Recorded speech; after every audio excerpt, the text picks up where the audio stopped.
be tomorrow, Mark, or is it still, for Mark, it's 5 a.m. in the morning, so he's actually probably already into his Eid holiday also. Is that right, Mark?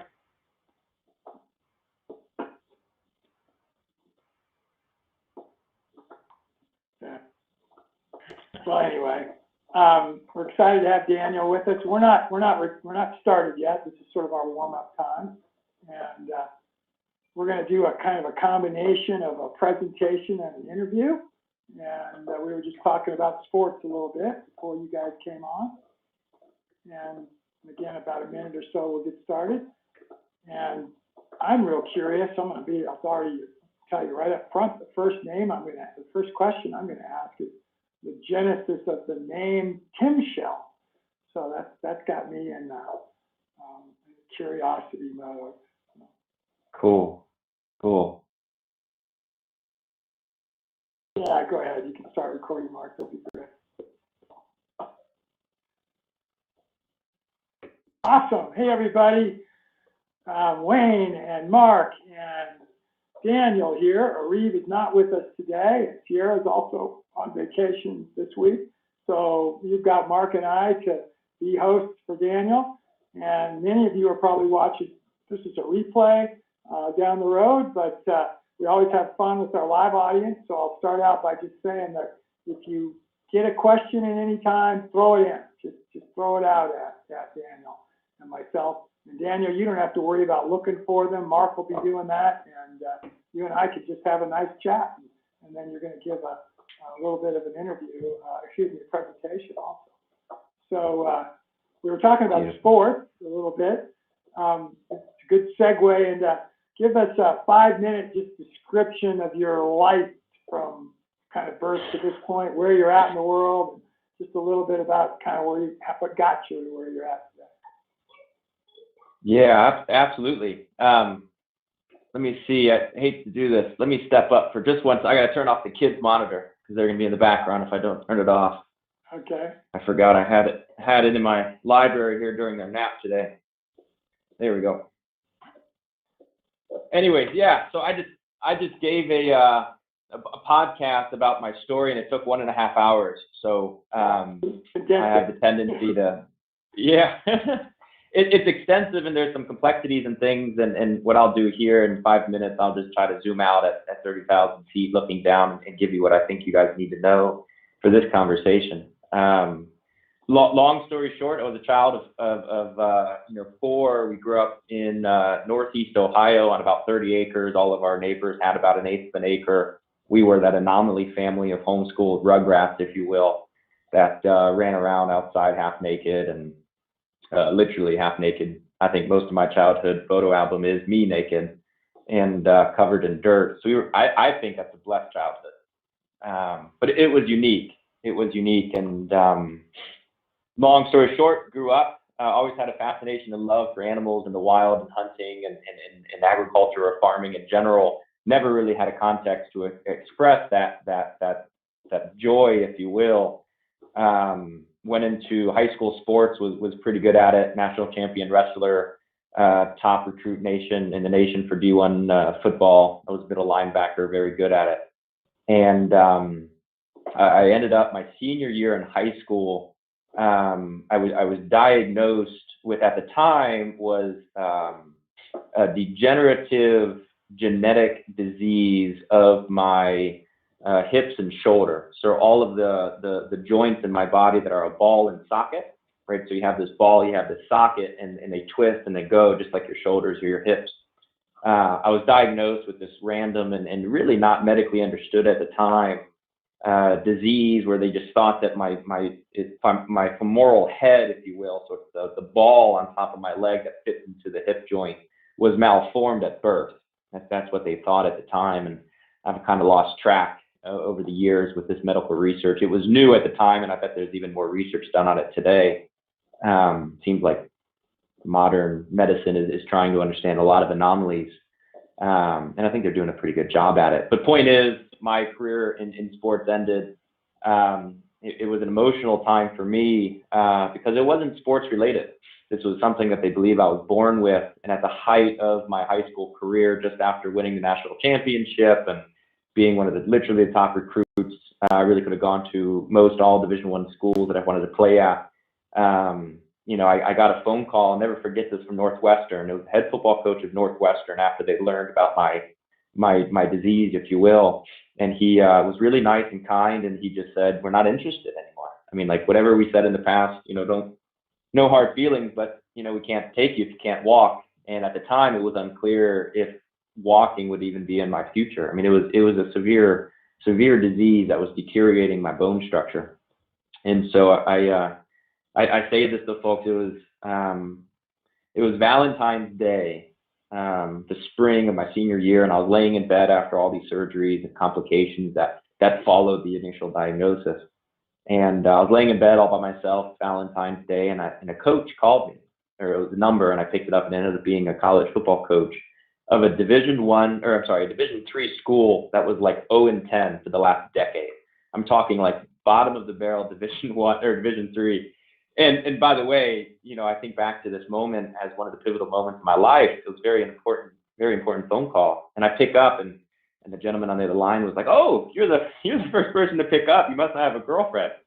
And I wanted to reply like, "Oh, you don't understand. I don't have a life. I mean, I've been laying in bed for months all by myself, and I was severely depressed as well." And I ended up going to that school, by the way. That phone call literally was the instigation for me going to that school. And I didn't play sports there. But my life pivoted. And what we didn't know was that these complications, these genetic illnesses, were just the tip of the iceberg, if you will, to use that saying. There was a whole host of other contributing factors and also tangent realities to this disease that we didn't know at the time was coming, but oh my God, did they come.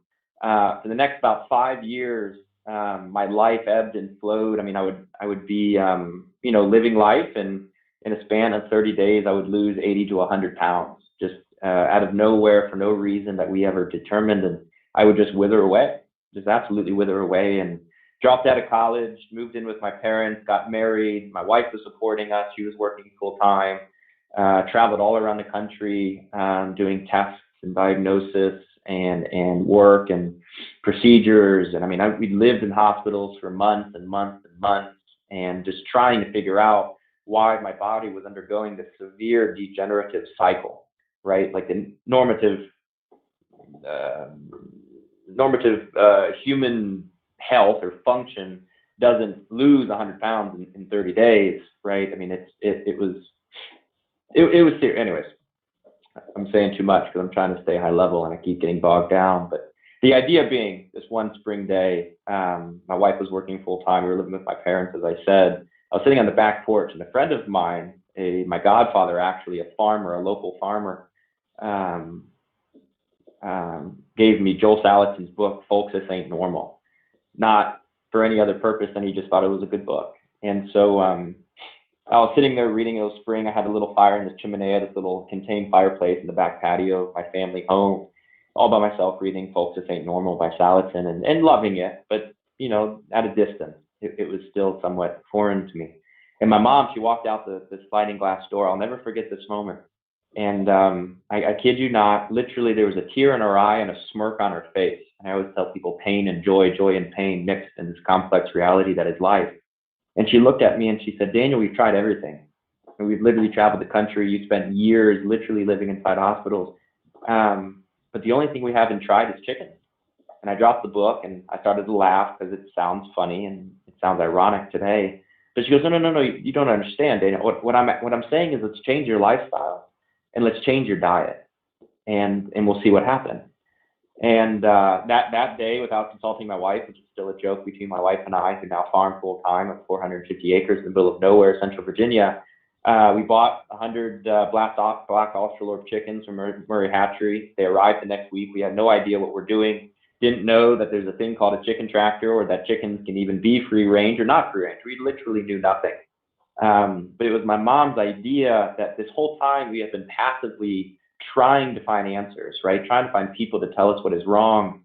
And maybe what we needed to do was turn that passivity into activity, right? To transform the understanding of your personal health as something that you control.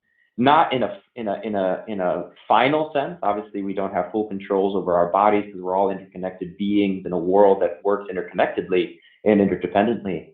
But in some sense, we do. We do have control of what we eat, what we think, how we live, the emotions that we carry in our mental state and spiritual state. And what she was saying in this moment was, let's try to take hold of your life and see where it goes. And so we bought 100 chickens, like I said. We built a little market garden. Found out we do not like gardening. We were the worst market gardeners in the history of market gardening. The weeds would come and I would just get stressed and run away. And that's not exactly what you need to do to produce a lot of, veggies and such. And bringing this all full circle to my godfather, who's now, it's just a dear, dear mentor and friend of mine. He ran about a 200 head Irish Dexter, grass-fed, grass-finished operation in Northeast Ohio. And he said, Daniel, come work with me. Come just spend some hours on the farm once a week and start to understand cattle and then just breathe the fresh air and step in manure patties. And I'll pay you in livers and hearts and spleens and kidneys and bones. And I'll just pay you in health, right? Just participate in the activity. And to his credit, I could barely walk at this point. I literally weighed 145 pounds. To put that in context, my football weight was about 250 pounds. So I had just seriously lost fat and muscle mass. And I was not helpful. I guarantee you, now that I own a farm and have people that work with us in working cattle, guarantee I was a hindrance. I slowed things down, and it was just out of the peace and joy of his heart that he showed me the reins, and I fell in love with it. And now, about 10 years later, as we'll get into, my wife and I run a pretty sophisticated farm here. Health has returned. There's more into my health journey that we can get into that deals more with dieting and the things that we learned. But I haven't had an episode in about 5 years. Episode meaning that I haven't gone through a degenerative event. And we're fully healthy and happy and living what we believe to be a very true and nourishing life. So. Wow. The disease, did it ever get more specifically identified, or is it still somewhat unknown? No, it never did. In transparency, in honesty, about 4 years ago, maybe 4.5, we stopped trying to identify it. What we found was the life that we are living and the foods that we are eating and all of that coming together really provided the solvent. We have 3 kids and they're all happy and healthy. They don't carry the disease. And so for some reason, it's just me. And so we decided that, hey, this is a good life. Let's stop trying to find the solutions and move on. I will say that for about a year, we were laughed out of hospitals. They didn't believe that it even existed. The head GI doc at the Cleveland Clinic, I'll never forget, literally laughed me out of his office. Like, he walked out mid-appointment laughing. Like, I'm not overstating the thing. He literally just walked out of the office space laughing, just saying, like, you should be eating gluten. This is hilarious. Just move on. And that was a little depressing. But no, it was a journey for sure. Is it some variety of an autoimmune situation? And the reason I ask is that I had something like that. My onset was only not even a year ago, December 19th of last year. Mm-hmm. I'm 68 years old, so it happened very late in life. And my symptoms were much more benign than yours, but joint pain pretty seriously. And in my case, it's small joints rather than bigger joints, fingers, wow, toes, and so on. And, tolerable, no big deal. But I've had a number of physicians that have been trying to diagnose it, and all they say is there's 63 known autoimmune diseases, and who knows how many others we don't even know what they are, and you appear to have one of them. Yeah. Oh, absolutely. No, it's definitely an autoimmune disease that somehow, tags itself onto a bone malformation sort of thing of whatever that means. I'm not a doctor, and so I have no idea. But what I know is that environment matters, terrain matters, lifestyle matters, food matters, right? These are all interconnected wholes that. I think a lot of scientists and medical practitioners today are starting to understand that, right? Especially in the naturopathic and more natural medicines out there. But at the time, it's interesting. At the beginning of my health issues, like gluten-free wasn't even a thing. Like it sounds like I'm like when your generation talks about like cell phones or the internet or something. Because I'm obviously much younger, but like that's what we say. Like gluten-free wasn't a thing. It literally didn't exist. There were no shelves in the grocery store that said gluten-free. I mean, like there's I mean, I'm not saying that gluten is good or gluten is bad here. I think it's up to you, your context, and what you're trying to do with your health, and also the health that you've been given genetically and epigenetically. But like a lot is changing, and a lot is changing in a good way, I think. So let's skip a little bit here and go to the name you mentioned. So did you get beyond just reading about Joel and get to know him? Because obviously now, at least, if you're in Virginia, you're not too far from him, Northeast Ohio. By the way, I have an office in Cincinnati, and I've spent a lot of time, more time in Northeast Ohio than even down in the South. So I know the area pretty well. But how did you gain a little bit more of a relationship with Joel? And obviously, you have gained relationships with Alan Savory and with Rodale, others, all of which are amazing. I'm just curious about Joel. Yeah, no, absolutely. Joel has been a great partner in our Central Virginia movement here. Absolutely. He provided a good blurb for our recent book, which was a blessing.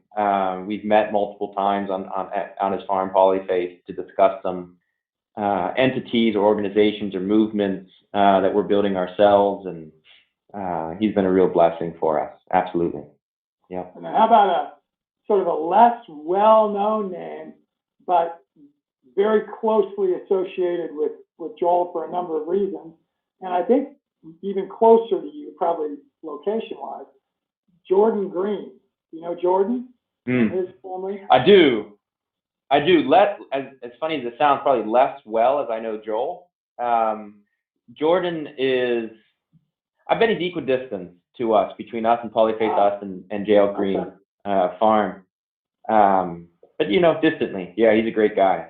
Well, the reason that I said it's a close is that he married Joel's daughter, so he's a spouse, and he did his internship initially after the Marine Corps at Joel's, he's Daniel's age, spouse, and they became best of friends, and then obviously met the daughter in that process, and so it's a relationship there.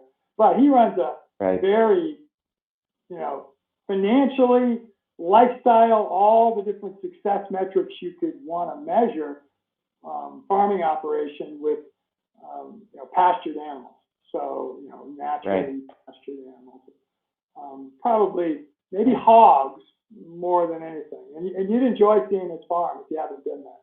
And I know I got a chance to spend a week or so with him. We've done some things collaboratively, and he's been a real good friend of our group, the Eat Group here. So good guy, good family man. We enjoy it.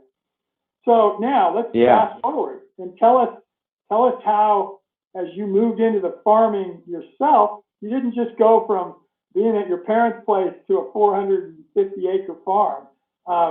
Must have been some steps there, and how did you develop the relationship with Savory?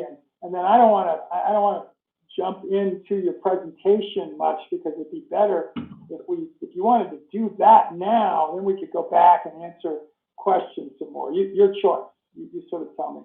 Oh boy. I don't know.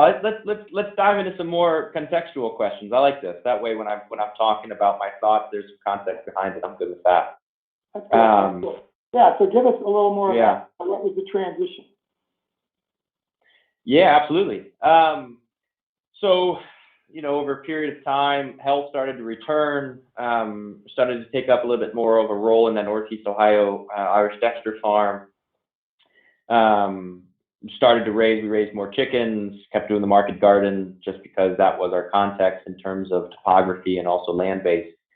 And my dad came to me one day and he said, Daniel, I'm getting old. I want to retire. I want to get out of Northeast Ohio, find some land to retire on.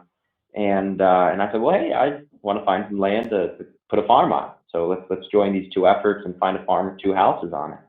And so we looked and looked and looked, and years passed, kept doing exactly what we were doing. And we looked in Colorado, Kentucky, West Virginia, Southern Ohio. I mean, we really looked hard because we wanted land. We wanted to be farmable, at least accessibly farmable, meaning that it wasn't just a forest that we were going to select, cut, put animals in, or open fields that we were going to fence. And it needed two houses, one for him, one for me. And obviously, there's some financial constraints there. Larger acreage of two houses was typically out of our price range. And the farm that we ended up purchasing was not the farm we ever thought we would purchase. It was about it was about 4 times what we wanted to pay for a farm. But we were in the area, traveling from Ohio to Virginia, looking at other farms, much smaller farms. And the realtor who was showing us around showed us this farm, the one we actually ended up buying years later. I'll keep telling the story in a timeline order. And he showed us this farm just for fun, just a couple hours. And we loved it. It made a lot of sense. Loved the farm, a lot of springs, good timber, good pasture land, good silvopasture land, 2 houses. One is a very nice house. One was a degraded house that was kind of falling over, but 2 houses nonetheless. And we just moved on. We laughed, and our hearts were like, oh, what a farm. And our pocketbooks were like, no way, that's 4 times more than we ever could pay. Long story short, years went by, maybe 2.5, 3 years. My wife and I, we were vacationing, if you will, down at Virginia Beach, April of 2016, I think. And the realtor called us, and he said, hey, I don't know what you're doing, but you got to come back down to Virginia. And we said, why? What's going on? And he's like, that farm in Nelson County, which is this farm, it's back on the market, and it's for sale for, I forget the actual asking price, but it was under what we would want to pay for it anyways, meaning that if we had, 1x to spend, it was 0.75x. Wow. So it had dropped, by, I don't know what percentage that is, but a lot, 400% or whatever that would be. And so we came down, we pulled in the driveway because we just stopped our Virginia Beach vacation early, drove over the mountain, and to visit. And there was a logging operation currently making its home here. It was building a pad for logging and things. And I said, Tom, that was the realtor. Tom, what's going on? Like, I don't understand what's going on. And he's like, well, the owner got tired of selling it. And so he just sold all the timber, but now they're selling it at the price point that you would want to buy it at. And I was like, oh my gosh, okay, so I'm not going to own a single tree in 300 plus acres. That was what the original land deed was, about, I think, 310 acres. And, but it was all going to be deforested. I mean, the little red maple that's, 4 inches in diameter sitting outside my house, all the way through the 80-foot, 32, 42-inch diameter white pine in the back, everything was to be taken. And so I called my friend who works at the Virginia Department of Forestry, and I said, hey, listen, what is hardwood timber prices worth right now? What's the market look like? And he's like, Daniel, I'll be honest with you, it's weird. We're in this slump. Nobody wants hardwood right now. They're all looking for pulpwood and all sorts of pine species, loblolly in particular here on the East Coast. And I was like, okay, so like nobody wants hardwood. He's like, no, nobody wants hardwood. And so I called my dad back and I said, Dad, do I have an inheritance? And he goes, yeah, you got an inheritance. And I was like, well, can I have it early? And he goes, well, I don't know about the prodigal son sort of relationship. Like, what are you asking? And I was like, well, I'll call you back. So I walked over to the logging crew, long story short. And I said, okay, what would you take to get off the land?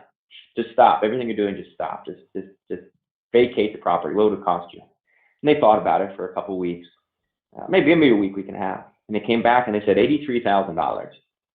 So I called my dad back and I said, Dad, $83,000. Can that be my inheritance? He's like, why? And I told him. And so we did it. We bought the farm, paid the logger $83,000, saved 2/3 of the trees, for that. Some of the trees that loggers wanted regardless, and came in still literally, below what we would have been looking for a farm at. And we moved in. We leased the land to some neighbors who were good regenerative farmers who needed a place for some of their animals for the first year or so, and they ran the place. We just did chickens. got our feet under us, moved down. My wife was pregnant, and we needed to deal with some family things. The house that I'm currently sitting in was leaning over and dilapidated, so we needed to rebuild it. So, we worked through that. And then later, 2017, we started what is Timshel. A 100-cow calf-pair operation, pigs, chickens, ducks, turkeys, lamb, pigs, and cattle. And then orchards, food forests, and gardens and things. Cool. So, now, yeah. so you just transitioned to that. The genesis of the name Timshel. Yeah. So I stole it from John Steinbeck. As you can see, I'm a little bit of a bookworm. I like books, and John Steinbeck's one of my favorite authors. He wrote a book called East of Eden, and in the book there's maybe a half a page that is dedicated to the word Timshel. And I learned about it there, and then I talked to my aunt who reads and speaks Aramaic and Hebrew, and I'd learned a little bit more about it. But anyways, long story short, Timshel is a Hebrew word, and it's used in the biblical context between Cain and Abel, where for those of you who don't know the story, Cain kills Abel, and things like that due to inheritance and sacrifice worth and things. But when God responds to Cain, and he says the word Timshel, and that's all he says in the Hebrew version. And what that word is translated to English is obviously very improper. Hebrew directly from Hebrew to English is a very hard translation to make. But if it means anything at all, it means it's the acceptance of the orator. The orator, in this case God, the orator is accepting that the subject, being Cain, has power. And he acknowledges that, and he accepts it. And he says, but how you use that power is up to you. It's completely up to you. And so you have the ability to manage well. I acknowledge that. But it's up to you, right? This is the commercial v. regenerative, unsustainable versus sustainable conversation where we have this ability, right? I mean, putting on my holistic management savory hat, we have the ability to manage systems, very complex systems, very holistically, right? But it changes. You have to change your paradigm. You have to develop a context. You have to understand how to do X, Y, and Z, and then you have to understand that step back. You got to be humble and all of that. And that's what Timshel is. Boiled down, what it means is thou mayest, if you were to directly translate it, which is improper, but good enough. It's the acknowledgement that the human species, we have the ability to create positive or negative change. We live in a world, in a climate, in a society, and an economic system that, in my opinion, has accepted the challenge and went the wrong way, right? Timshel is the idea that we can accept this challenge and go the right way. There is hope. My children can have air to breathe 30 to 40 to 50 years from now. We don't have to, as Elon Musk says, spend half of our fortunes developing, a land base on Mars. We still have time, right? And so that's what Timshel is. It's the understanding that the human soul has the power to come into these ecosystems, to be co-creators in the world of regenerative agriculture, just regenerative living systems in general. Very cool.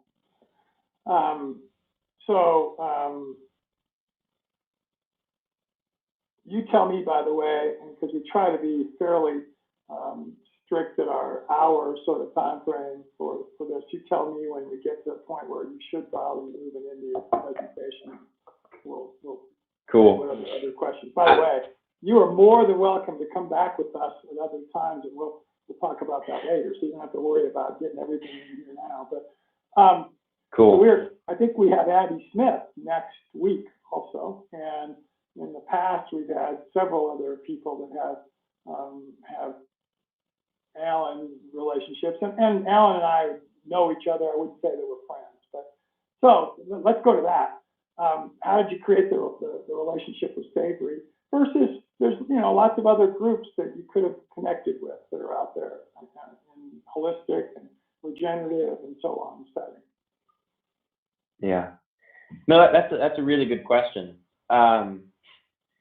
So Timshel, a little part of my story that I skipped over because it's not altogether important. Timshel used to be a permaculture farm, and we're still heavily invested in permaculture. That was what the first form of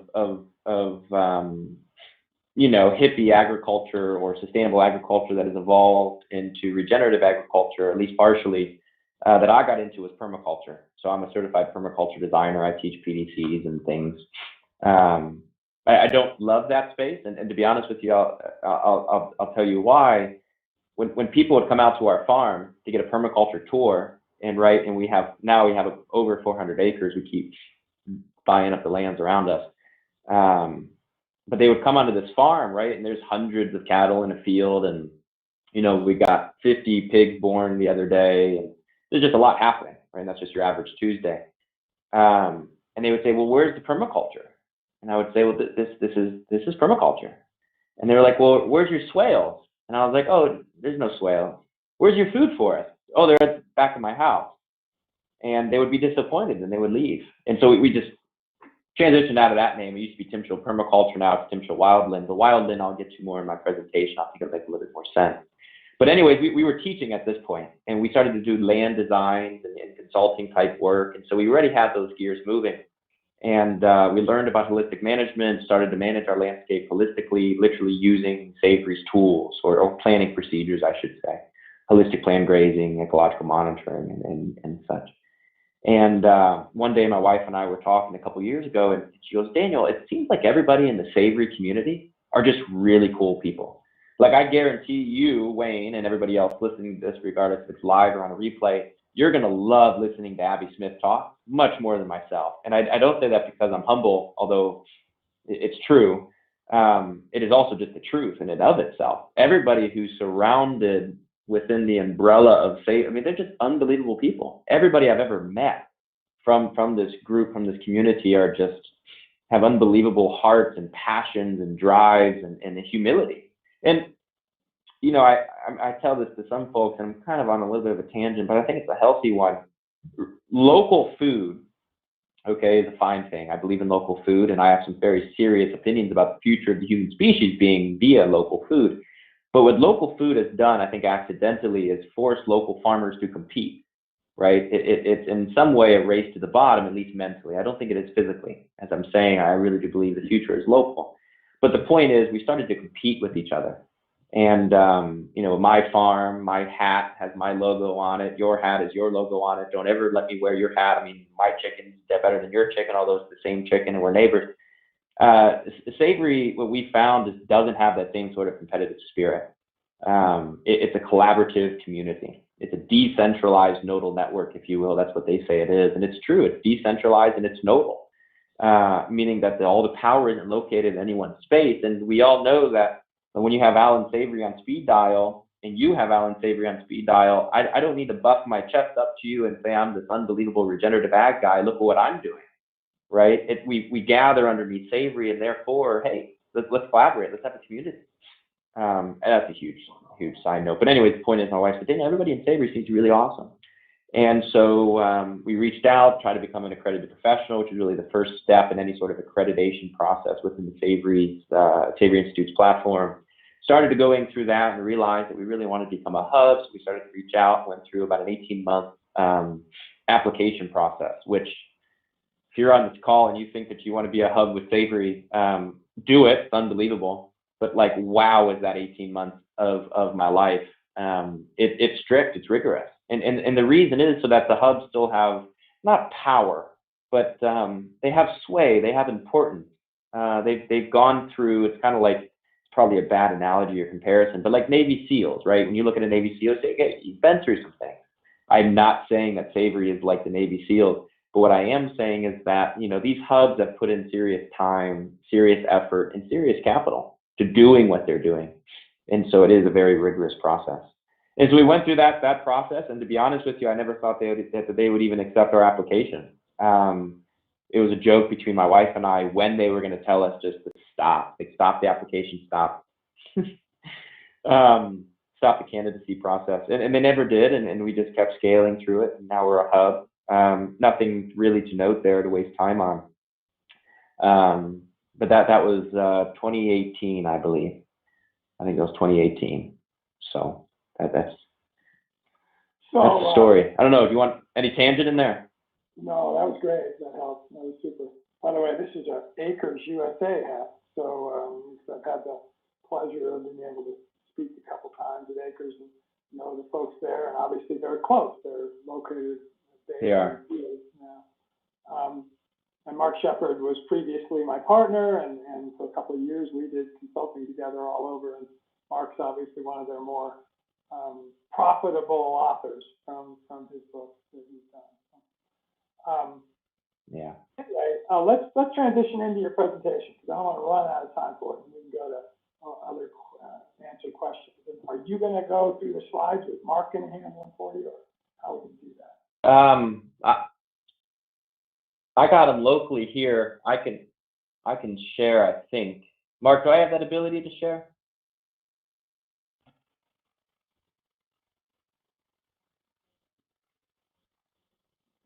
Cool.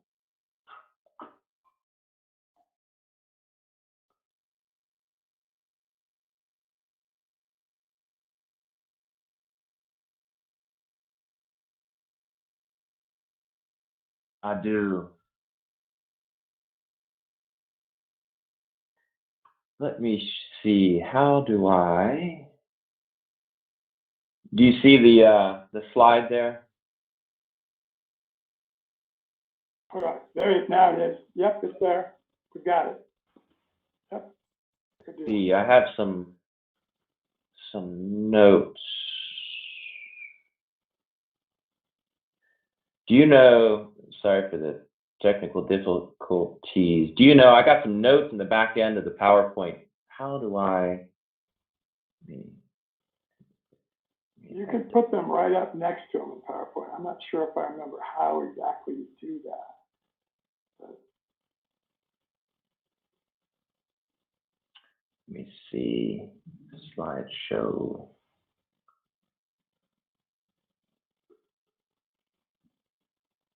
I always have some notes to guide me through so it's not jumbled. Let me see. Presenter view. yeah, you should be able to have it to where you can see the notes and Right. it will be on the screen. Huh.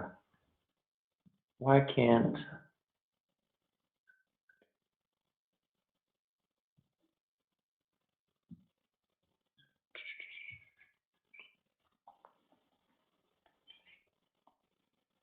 Let me see. I'm looking out at my Great Pyrenees who's out on a deck in front of my house in front of me here. He's trying to fend off a bunch of magpies that are trying to steal his dinner.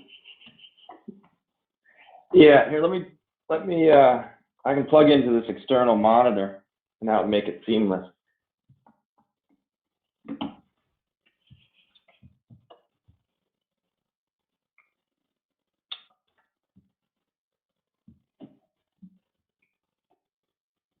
So did your dad and other parts of the family end up moving onto the property? So you guys all now on the same area? That's right. That's right. Cool. Let me see what's gonna happen. So PowerPoint view. Nope. Hold on. PowerPoint. Okay. I think that makes sense. So you can see the front slide. You see the big. Yep. Yep. Cool. Just bring my chair over. So you see the front. You see what you want to see. Cool. Yep.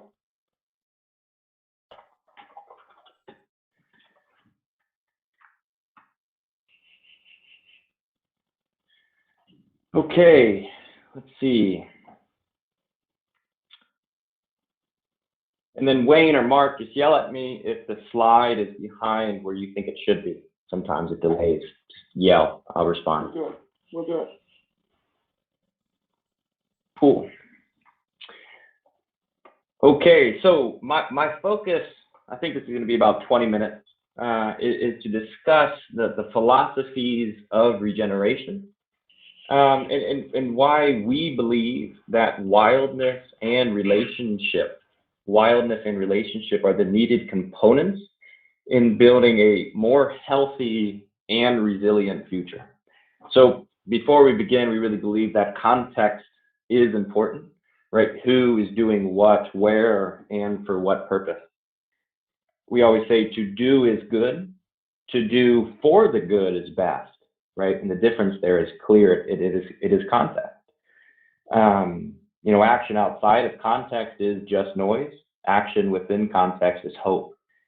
And I've been known to say, and I think this is very true, but regeneration is about hope, and it is not about anything else, right? And so therefore, we must start with some context.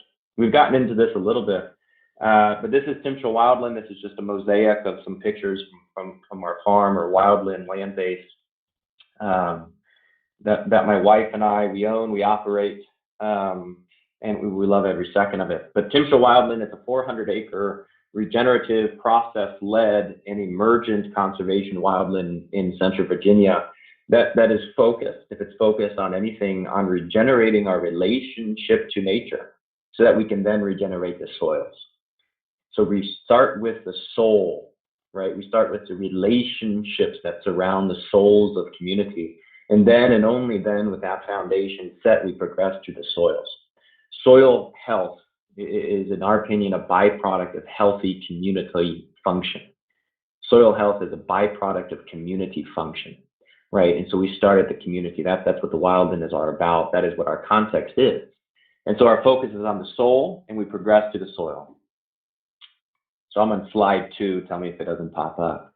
But if you guys get to know me, or if you're listening to this and you've heard me talk, or you know me personally, you'll know I'm a deeply poetic and philosophical guy. If you see my book, or you've read my book, Wild Like Flowers, The Restoration of Relationship Through Regeneration, it's pretty much poetry written in a prose-like form, if you will. And so what I wanted to do here, before we go any more, I want to frame a moment. I think this is very, very important, maybe as important as setting a context. But one of the first books on agriculture, one of the first books, I said earlier, the first book was Focus A Normal by Salatin. But one of the first books on agriculture that was given to me in the beginning of my regenerative journey was Masanobu Fukuoka's One Straw Revolution. I think it's a brilliant book. In fact, I'll put it in the top books that I've ever read. It is a brilliant work of art, but it's also a surprising work. So after, in the beginning of the book, towards the beginning of the book, after a dialogue about returning humanity, its society, its culture, and therefore its agriculture towards what Fukuoka calls the Great Way, which is just the pathway where spiritual awareness and physical nourishment meet and form a very abundant whole. Fukuoka does what, when I was reading this, I did not expect. He pauses and he argues for poetry. Fukuoka contends that agriculture in this moment is in a bad way, not because of its chemical dependence, extreme erosion or carbon emittance. It's not bad because it's tilling versus, he doesn't even go there. He says it's not in a bad way because it has forgone honor, right? The idea of controlling by force and manipulation and commodification of the natural world. He doesn't even go there, right? But rather where he goes, he states that agriculture is in a bad way because there is no time for a farmer to write poetry. Poetry, right? Like what a strange thing to say. I think Fukuoka is known to say some strange things, but this has to be its strangest. Modern agriculture is in a bad way for many reasons, but I wouldn't have put poetry or the ability or leisure of a farmer to write or read poetry as one of the ones at the top. In Wild Like Flowers, I say poetry may be the marvel, masked in the dailiness and the mundane, but I think it's apt to question, what does marvelousness or dailiness have to do with agriculture? Right? That is a serious and large question. I personally believe that farming is the nurturing of moments, right? The drip of dew that heals the parched landscape. We're in the middle of a drought here in Central Virginia, the Piedmont ecoregion. And the dew, oh my gosh, we dance when there's dew. We haven't received rain in months.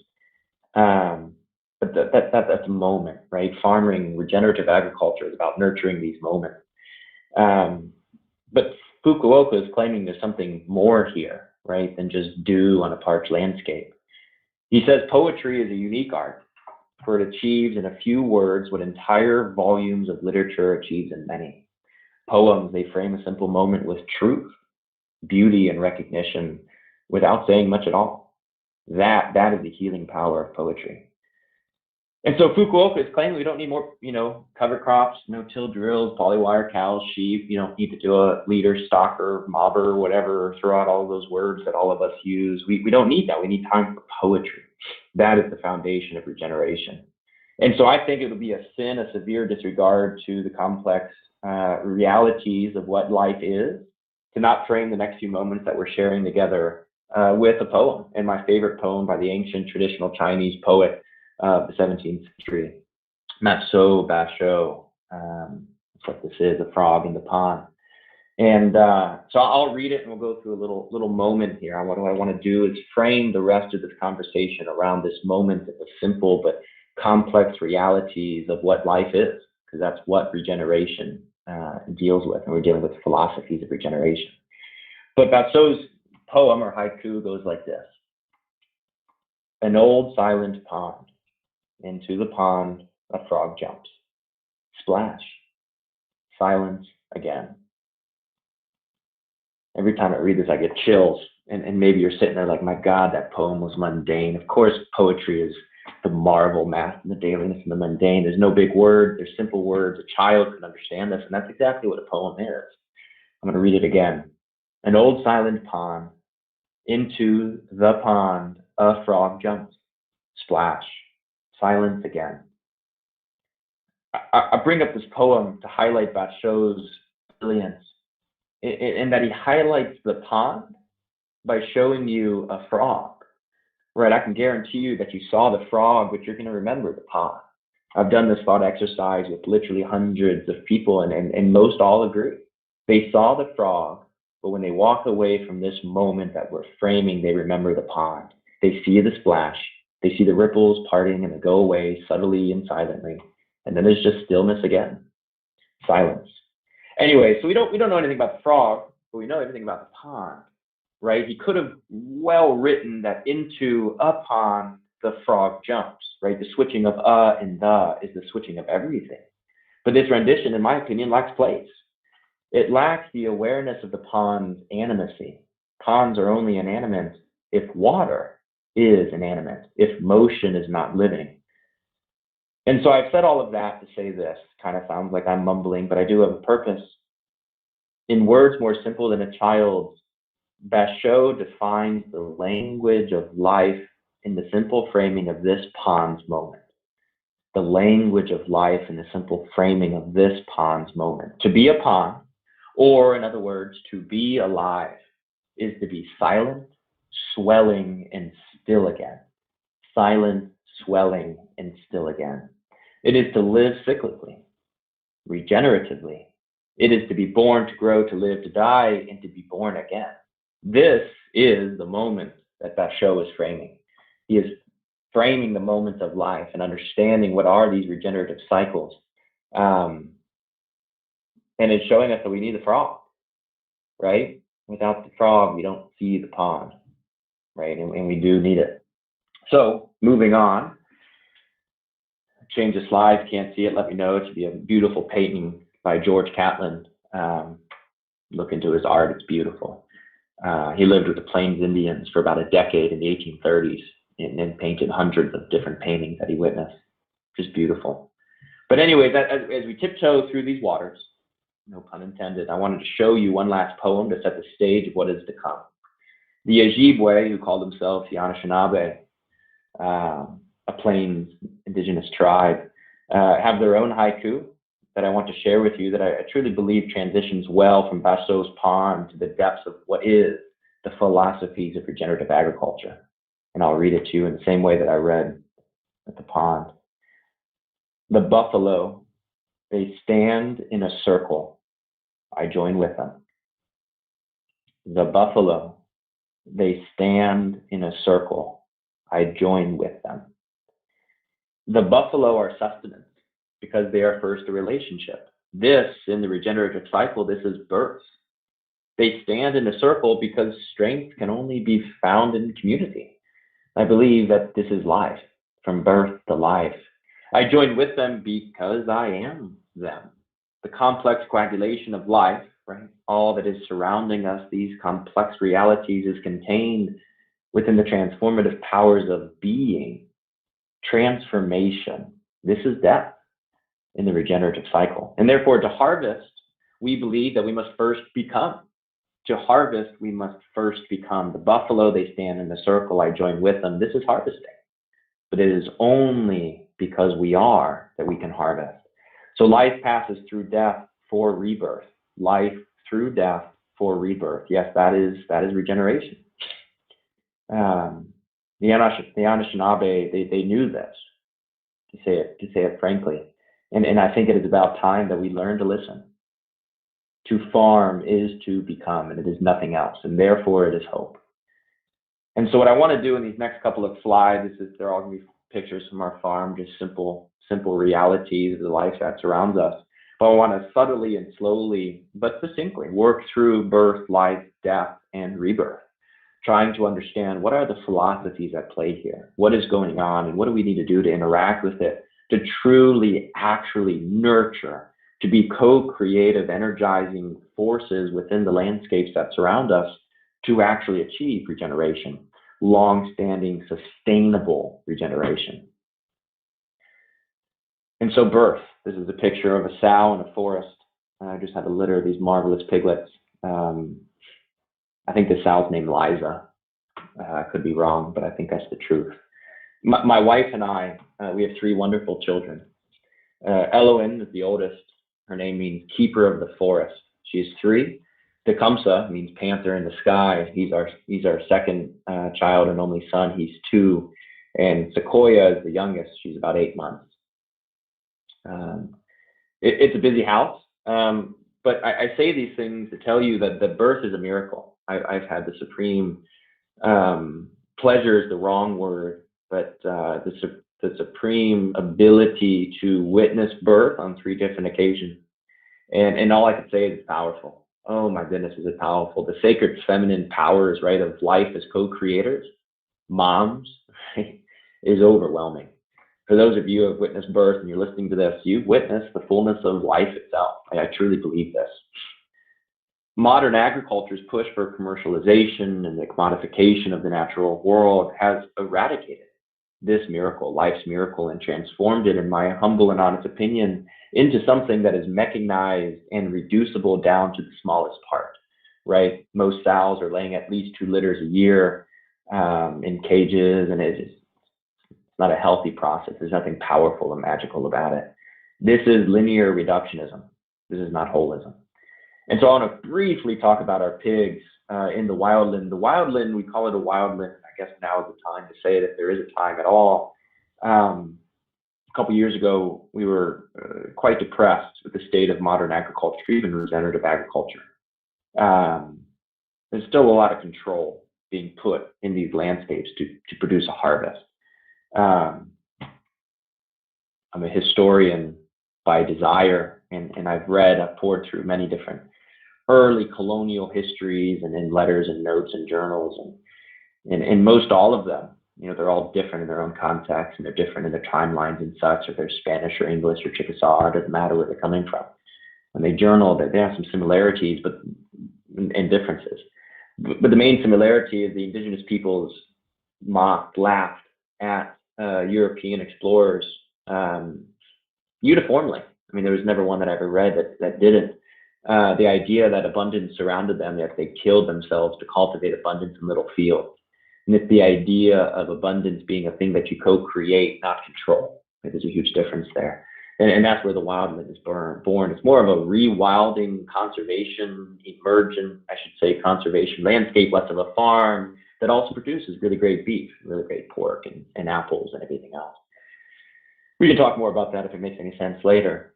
But our pigs, we believe that pigs have been kind of short-sticked, if you will, in the regenerative movement. Rotational grazing, which has kind of evolved into the understanding of holistic management and regenerative agriculture of mob grazing and adaptive planned grazing, and all these terms that have arisen in different planning procedures or management procedures, if you will. They've all built or have been built off the paradigm that predators push prey animals naturally in nature, right? Herbivores, prey species have always mob grazed because the predators were all around them, and safety is contained within the group of the herd, right? The relationship contained therein is a safety mechanism. But pigs are run in these same ways, but pigs aren't prey species. Talk to anybody who's been, boar hunting versus, cattle hunting or deer hunting or whatever it would be. It's a very different hunting experience. Pigs are not prey species. In fact, most would consider them a predator, an omnivore, a true forager, more similar to our coyotes than an apex predator. But coyotes are predators. And so they're run in a particular way here at the Wildland, where they're given about a 1 square mile block. And inside that block, they're fenced, yes, because we have neighbors that would kill us if they got into their flower beds. But they're fenced in a very large scale sense, and so they're free to roam and do a bunch of things that naturally pigs don't get to do in a farm landscape. But I bring this up to say, inside the idea or the context of birth, recently all of our pigs have started to farrow. This is nothing that we control. The boar has been in there for the last 3 years. It's just now they decided to farrow all in unison. It's the idea of relationship and community within the acting of a herd or a sounder or whatever you call a group of pigs. And every now and again, we'll just lose a sow, or a sow will go off in the distance and we'll never see her for maybe 2 or 3 weeks. And then they'll reemerge one morning when we're out there giving them some feed, just checking in on them on the fence lines. And there'll be 10 to 14 or whatever piglets running behind her. It's like a chicken that goes off into the woods, the chicken comes back. That's what our pigs do. And we absolutely love it in the sense that these sows and these piglets are able to actually go off like they would in the wild, lay a litter, right, to farrow in the wild in some sense. And yeah, they're open. They're not protected. They're not in a barn, and they're definitely not in a cage. But the mothering instincts of these sows is something that is an emergent property that I never could have designed. And I don't think I ever could have designed it. And I designed a lot of landscapes professionally. And I never would have seen this coming. That's an idea of what emergence is. But it's birth. It's the sanctity of life. And we must start there. But we also must progress from there to life, which is this next slide. Birth to life is an explosion of the senses. That's how we always talk about it when we give courses.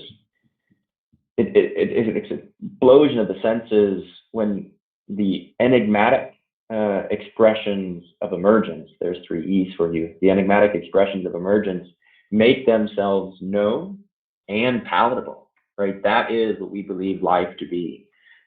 But here I want to put a little note of caution, right? And this is what an entire chapter of the book, Wild Like Flowers, is dedicated to. It's a moment of caution here, understanding life and our place within the cycle of the regenerative cycle of life.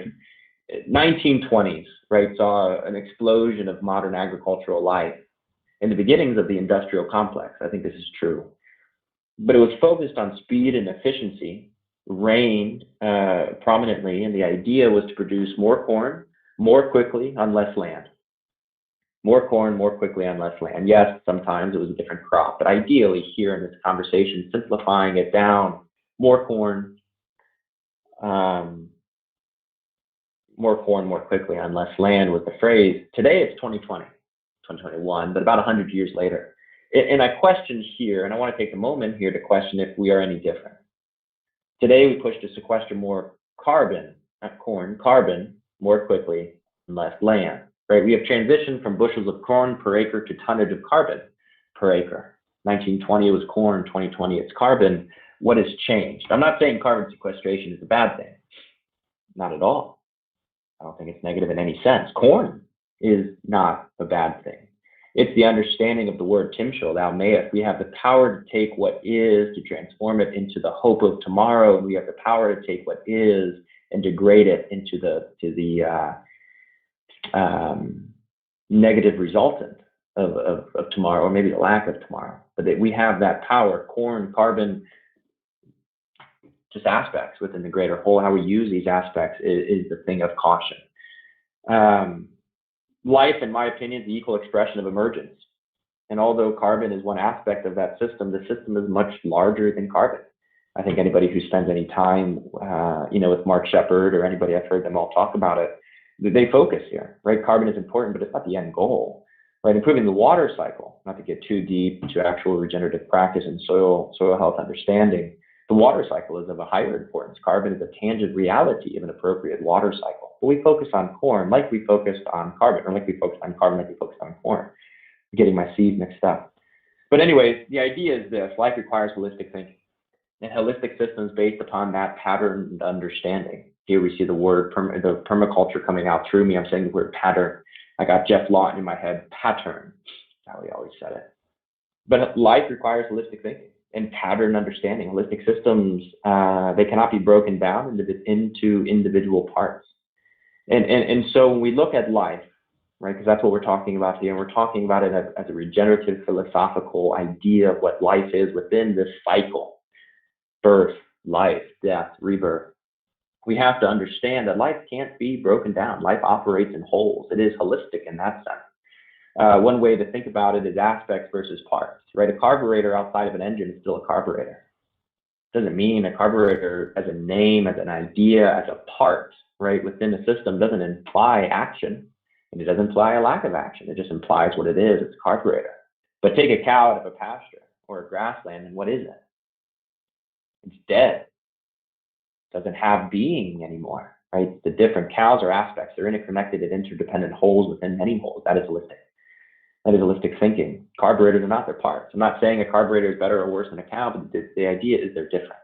And we have to treat them different. Complicated, right, and hard systems is a carburetor. Complex and soft systems is the cow. And so when we stand back and we're looking at life, the idea here is we need to question, right? Where is the decaying timber? I'm looking at timber here in this picture, right? Where is the decaying timber on the biologically rich forest floor? Right, timber, right, is harvested. But what about the timber left? Right, we take, but what do we give? This is something very important to consider. Right, and there's many questions here, but another one that comes to me is where are the mixed grasslands? Right, full of diversity and native species that literally reign feet above our heads that were talked about hundreds of years ago. Right, we till and level them, right, to level the harvestable product, right, that we can get out of them. Anyways, big questions, don't need to spend time on that. But the idea is control. I think that's what I'm trying to push here. Control is the issue, I believe, between a life well lived and a life that struggles to live, right? Life in its full expression is emergent, and it is wild. In other words, we need to let the weeds in. This is something that, is a tangent, maybe conversation to have, but enough of a cursory view. Moving forward real quick, this is a kind of crazy picture to me. It's a hard picture. It's death, right? Life passes through death for rebirth. I truly believe that we don't focus on death because it's uncontrollable, and we like control. The modern agricultural complex through the industrial complex to capitalization and commodification is throwing out a bunch of C words for you, but the point is it's all based in control. That's the idea, and we can't control death. In fact, it probably is the only thing in this entire world that we can't control, and it petrifies us. This picture, I took it this morning in preparation for this webinar. In the Wildland, we have a philosophy, it's more of a tenet, that whenever an animal dies in the field or the forest or the silvopasture, whatever it is, wherever an animal dies, it stays. We harvest animals, it's true, but if they die naturally in a pasture, we leave them in the pasture. They decided to die there, and who the hell am I to decide that they should move elsewhere after they die? It's part of the understanding that life is a co-creative force, that this cow is not something that I created. I didn't create it. I managed it. It's an entirely different concept. The grasses, the soils, the bacteria, the microbes, the predators, the black bears, the mountain lions, the coyotes, the hawks, the bald eagle. I mean, all of these wholes, right, are contained within the whole and are connected to the whole that is that cow's life. And so as we sit here looking at this picture, it's a hip bone and a femur. This cow was named Suri. She was a marvelous cow. She died of old age in the pasture, and we were moving through this area this morning, moving the big herd, and we passed it, and I just kind of broke down a little bit, right? This is Suri. She's still here. She is taking life, passing it through death for rebirth. I don't know what that rebirth is, which is why it petrifies us. That's why we don't talk about it. Because just as much as we can't control death, we can't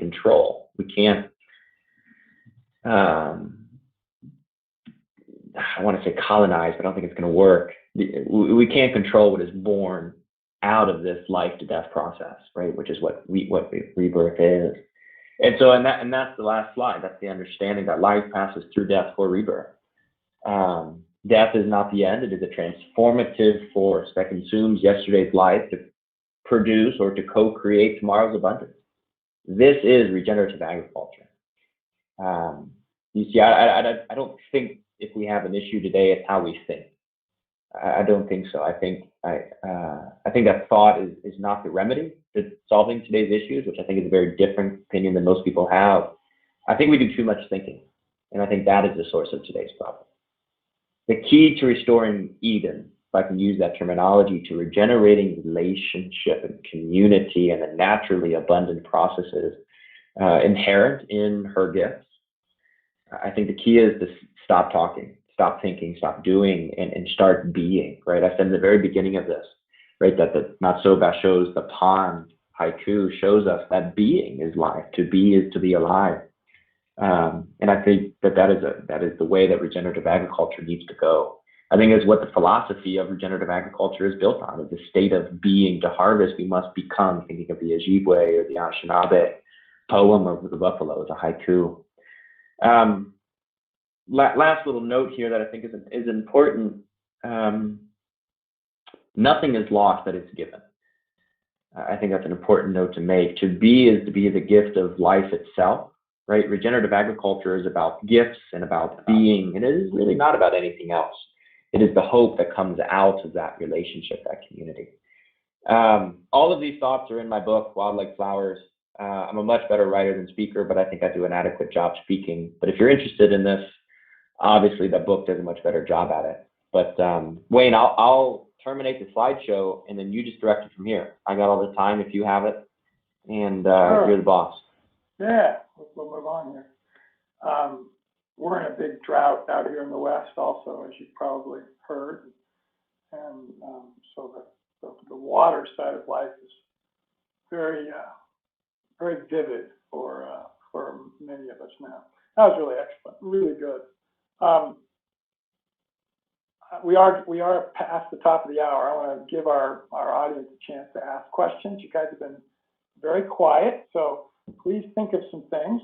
I'm going to ask just a couple of other things, and then we're probably going to maybe, I wish we wouldn't, but take it into this, and we'll see if we can convince Daniel to come on another time with us. As you've gotten to the point you're at now in your regenerative farming career, are you profitable? Are you able to make a living from the farming? It's a good question. In full transparency, no. We have decided in the last 3 years to pour all the profits back into really like climate change-izing the farm, right? So we're building a lot of ponds. We built, 5 ponds last year, planting a lot of trees, buying a lot of the land around us to stop it from being deforested, et cetera. And so in that sense, no, we're not making a living off the farm. We do have profit. That's very important to us. We just pour it back. Our consulting and teaching work has really taken over, right? This is a holistic system, and it's important to make that note.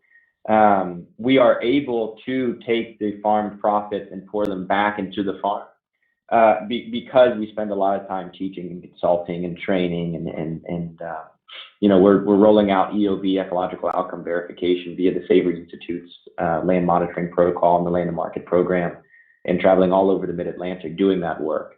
And so we do a lot of work off the farm to support the farm. I guess you could say it that way, but it's only because we truly believe, like right now, we've got about 2.5 inches of rain this entire summer. And we live in a very historically non-brittle landscape.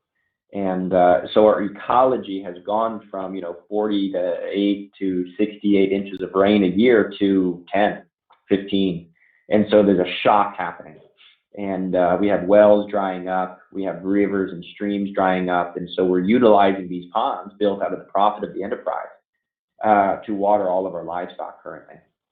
And so we're able to form resilient systems via the profit, which is, in my opinion, what profit is, right? It's resilience, whether or not it's in your back pocket, the bank account, or in a pond. But it's hard still. I mean, it's smallholder farming, which I don't know if this is what you're getting at. It's difficult. I've been quoted to say that we need a lot more smaller farms. We don't need a lot more bigger farms. I believe that is true, but smaller farms is hard. Just farming in general is hard. But when your total net gross income is 50 grand because you only have 50 acres or 10 acres, whatever. I mean, you have to maximize, right? And it takes a lot of time, and it's a hard world. It's really only been since the Industrial Revolution, the last 100 years, that, and even maybe right at about 100 years, post-World War I, where any farming at any level was the entire revenue stream of the farmer. Farmers prior to that always did other things. They were school teachers, they were writers, they had a sawmill, they had a whole variety of other things. And the reality is they way more definitively understood how vital it was to keep the land regenerating, because they just relied on it. Where again, we went into this industrial farming era and are still in it, unfortunately, and that's not any of the goals at all. But this water issue is going to be changing farming in a catastrophic way for many of the big, large farmers, right, but in a very positive way for those of us who believe we have to be in a regenerative mode. And that the land is the most important. That's a very cool picture, by the way, with you and the cow there. I'm just going to look real quick. I still don't see any other questions. Usually that just means people are engaged. I don't blame people for that. Or they think I'm nuts, which is also fine. No, I'm good with nuts. I really doubt that, or they wouldn't be here. But I think we have gone over. I'm going to try to maybe wrap it. If you don't mind, Daniel, I'm going to call it shortly after this, and we'll talk about things that we probably mutually have as passions and such, and maybe talk about seeing if you can come back again, because I know that our audience would love that. So everybody, this has been awesome. It's 2 hours later where Daniel is. We're here in the middle of our really gorgeous evening. We've been very hot for the last week, and close to 100 every day, and today it maybe got to 80, which is very unusually nice. And I still have some farming to do to end up my day. So I'm going to get out and do a little bit more of that. And it's my wife's birthday today, so we're going to have a nice little birthday dinner celebration. And Daniel, what you're doing is so amazing. Please give our love to your family, to your wife in particular, which I know she's an important part of everything you do. Your kids aren't old enough to totally understand that yet, but they will. Right. So, and they will understand how blessed of an activity is that their parents are doing. So you just keep it up, and anything we can do to help you, everybody go out there and look at the book. I'm gonna be putting it on my list and getting it from Amazon here in the very near future.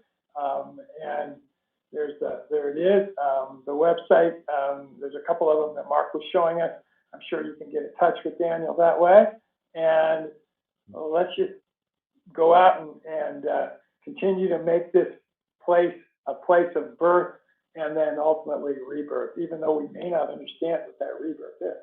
So, right. There's I think we have a little bit of a spiritual background, and one of the things that I talk about a lot from that perspective, and it's not very often described in most biblical contexts, which is the renewal of all things. And right. Christ talks about that. The Old Testament scholars talk about it, but I don't think we focus on it very much. And maybe that renewal is what is the rebirth. Maybe it's what is in another life. But I think it's taught pretty well that it's also something that is an attitude we have to have in this life, and that we need to think about everything we do becoming a renewal of all things. That's right. That's right. Yeah, I completely agree, and I'm sure we can have another hour conversation about that alone. But I think it's what's overlooked. I always say this, and maybe this is a fine way to end it. everybody talks about predators pushing prey animals forward, and it's the wake of, in their wake is just soil and healthy grasslands and such. And I think that's true. I don't think anything that is built, the regenerative movement or the grass-fed local foods movement, is wrong. I think we're missing one thing though, right? If predators are pushing prey animals forward, the wake, the reality, the product of the predator-prey relationship is a bunch of death transforming into rebirth behind them, right? That's the product. Soil health is a byproduct, right? It's what comes out of that rebirth process. And so death and rebirth are something that we entirely need. And I think we have to start taking not ownership, but co-creative responsibility of it. I think that is the difference that we need to walk into as we progress into this new era of drought, severe climate change, and rural economic degradation, et cetera. It's the understanding of what this last little bit of this webinar is about. That is a really good place for us to stop, to be thinking about, and then to move forward. Again, Daniel, thank you so much. Mark, as always, thank you, man. Thanks for taking a little bit away from your holiday. And we enjoyed Thanks, Mark. talking with Abby again soon. And boy, you gave her a great introduction also. And everybody, you go out and just have a wonderful day. Take us out, Mark.